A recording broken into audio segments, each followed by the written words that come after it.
In today's video, I'm going to show you how to change the Downloads folder in Telegram on Windows step by step. This is really useful if you want Telegram files to save to a different location, keep your downloads more organized, or move everything to a folder that's easier to find later.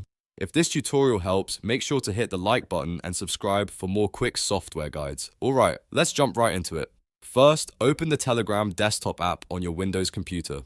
Once Telegram is open, look to the top left corner of the app and click the three horizontal lines, which is the menu icon. This opens the main menu where you can access all of Telegram's settings. From the menu list, click on Settings. Inside Settings, you'll see several options for customizing Telegram, but for this change, we need to go a little deeper.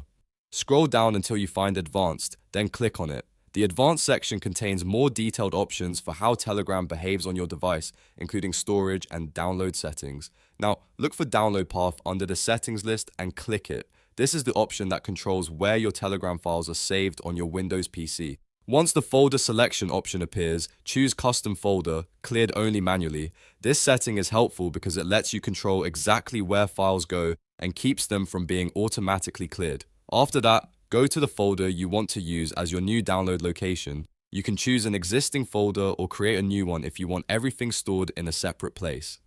When you've selected the correct folder, click Select Folder to confirm it. Then make sure to click Save so Telegram remembers your new download path. And that's it. Your Telegram Downloads folder has now been changed on Windows.